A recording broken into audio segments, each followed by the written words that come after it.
Today, we're going to take a trip down memory lane. Don't go away.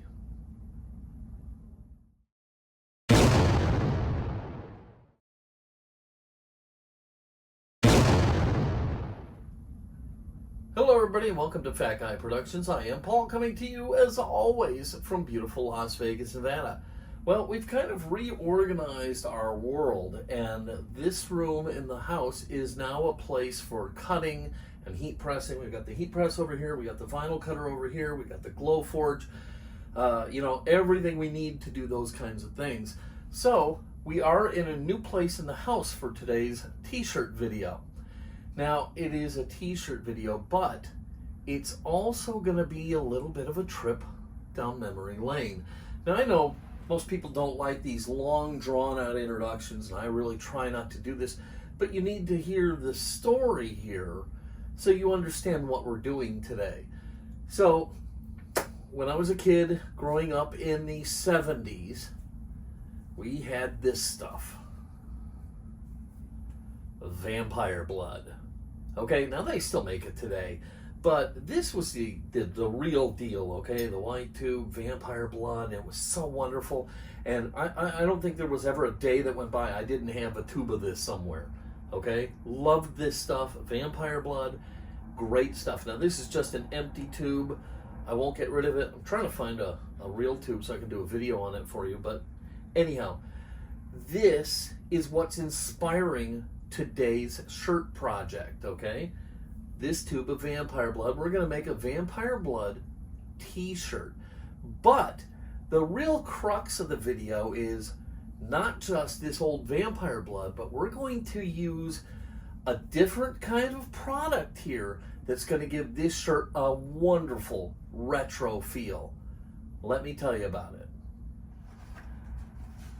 So this is a scrap of a product from Stalls called Flock. Now, again, when I was growing up all through the 70s, one of my favorite places on earth was a good t-shirt shop. In my day, the t-shirt shops, they were everywhere, and they'd have walls filled with this wonderful artwork. They'd have racks and racks of blank t-shirts, and you'd go in and get the shirt, and you'd say, here, put that art on this shirt. And one of the things that was really popular is you would buy these Flock letters, and you could get your name put on the back, or you could go class of 79, or whatever you wanted to do with these Flock letters. So Flock lettering and Flock in general is very, very old school. And we have this Flock, and we're going to use that in making our vampire blood t-shirt today. It's going to be a lot of fun, so let's get to work. So to get going, I'm going to head to my computer. Today, I'll be using my go-to Adobe Illustrator. I'm going to open an image of the vampire blood logo. Once open, I always select the image and lock it so I can work on my graphic without having to fight around the imported image. Now, a lot of people like to use the trace feature, but that doesn't work out so good for me. I'm not a fan. I'm going to show you how to trace this using the pencil tool, and then I'll show you how I do it with my preferred tool, the pen tool. I'm going to start by selecting the pencil tool, and then I'm going to simply trace the image as if I was doing it with a pencil. I pick a comfortable starting point, click and hold my trackpad, and I start to drag the tool around the image. And essentially, I'm going to trace the outline of the graphic and leave behind an editable vector line. The pencil tool works fine for a very free-form image like this, but probably won't be so great on a more structured image. So that's why I'm going to show you the other way and my preferred way.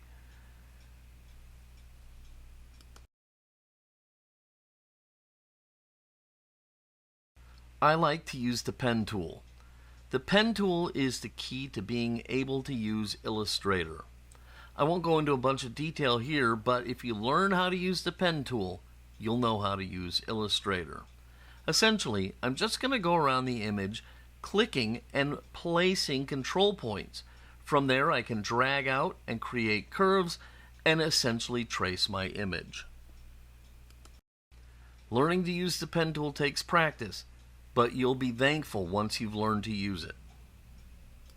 So, I'm done tracing the graphic. I now have a vector image, and I can get it ready for cutting using my cutting software.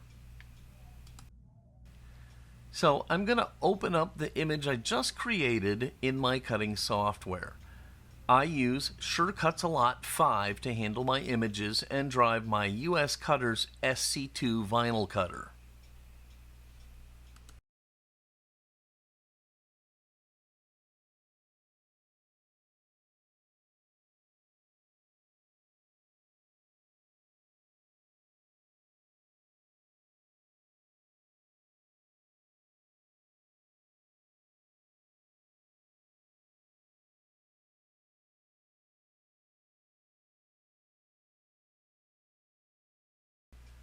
With the graphic imported, I will scale the image to fit the shirt I'm making.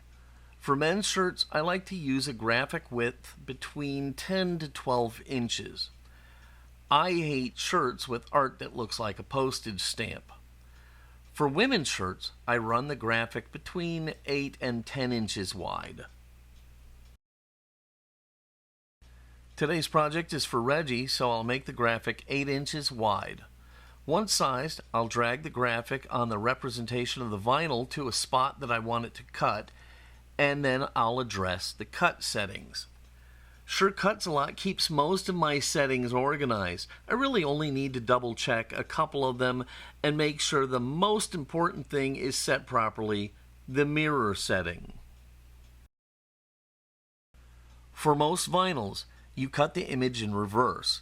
So, you click the checkbox to turn on mirroring, and in this case, that's the only setting I'm really going to need to address. Now, if this was a multicolor shirt, I would have to make adjustments to how I cut to handle the different colors. But this will be a simple one-color cut. I now have everything ready on the computer side of things, so I can move over to the cutter and get it set up.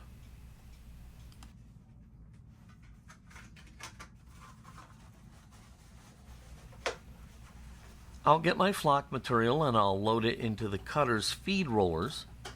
I'll position the vinyl and I'll position the cutting head in the cutting path.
Flock is super thick, but it still cuts easy.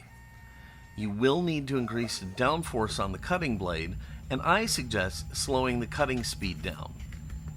With products like this one, it's vital that you do a test cut to make sure you're going to get a clean, full cut.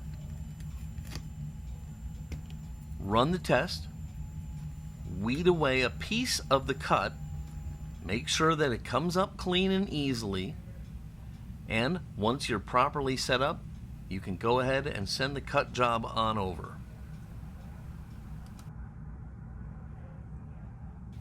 I'm back at the computer now.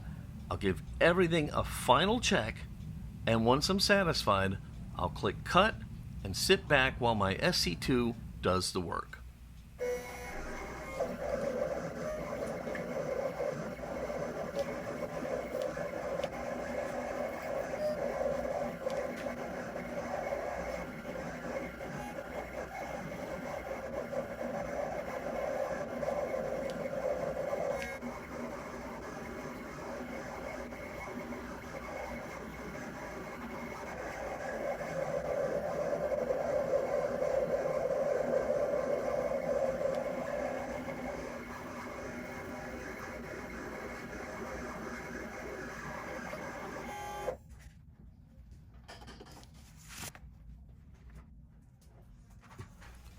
So now I just need to weed away the scrap from my image.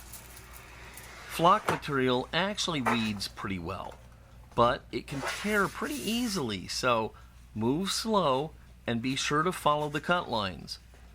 I slowly peel away the scrap, and for tricky spots, I get in there with tweezers to help pull the material away cleanly. Two important notes here. First, if you get a small edge tear, it isn't the end of the world. All you need to do is just press it back down. Once you press this with the heat press, you'll never see it. Second, verify you have every bit of scrap pulled off. You can easily have a small bit break off and stay behind. So, double check your work after you weed.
For today's shirt, I'm going to be using another super old school look, a Ringers t-shirt.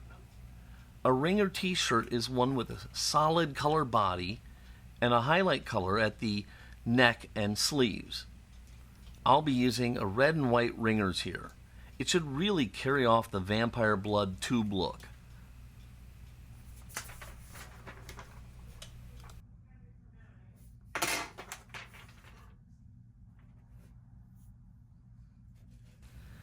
So the graphic is cut and weeded, and I'm at the press. The settings for flock are 330 degrees for about 18 seconds and a medium to heavy pressure. Once my press is up to temperature, I'll thread my shirt onto the platen, align it, and we're in business.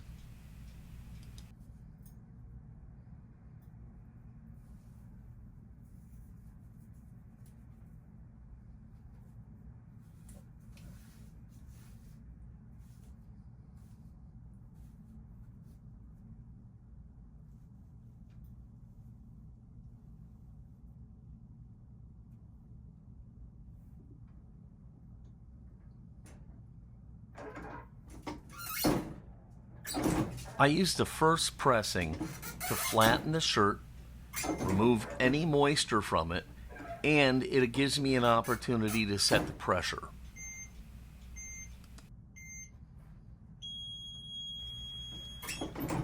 The first press I use to flatten the shirt, remove any moisture, and it gives me an opportunity to set the press's pressure. With the pressure set and the shirt pre-pressed, I can now take this project home. I'll align the graphic, and I like to place mine high on the shirt. I hate images on the belly. I'm going to use a cover sheet on this one just because the art is a little bit curly, and I'm going to use the cover sheet really to kind of hold things down flat.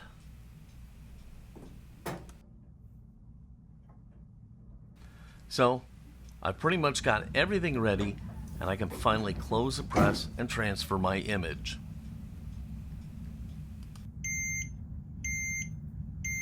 Time's up, and I can now pull the shirt off the press. Now, flock is a cold peel material, meaning that the shirt and the graphic need to be fully cool before pulling the carrier off.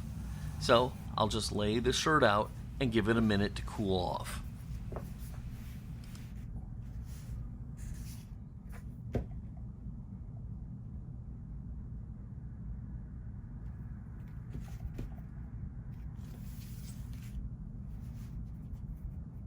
So here I am at the moment of truth.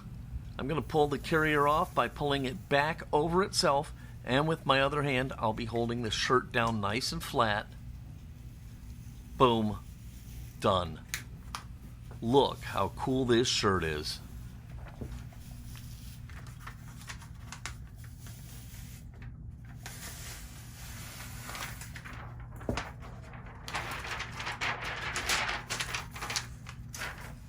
This flock material is perfect.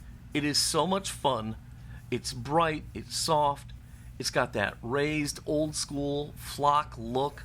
Man, this is a home run.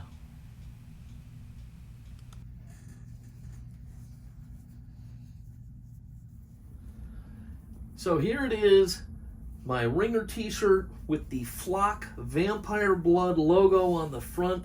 This is the best of every vintage world. We've got the Flock, we've got the old school Vampire Blood, and we have a Ringers t-shirt. Tell me this doesn't just reek of old school, right?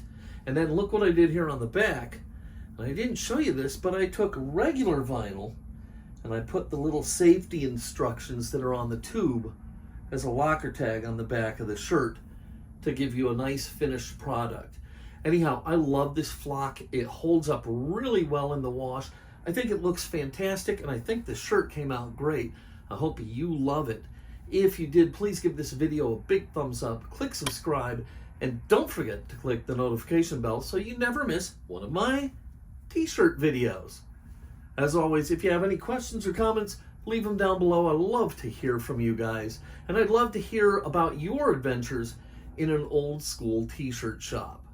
Okay, I'm going to get out of here. Until next time, this is Paul from Fat Guy Productions saying, be good.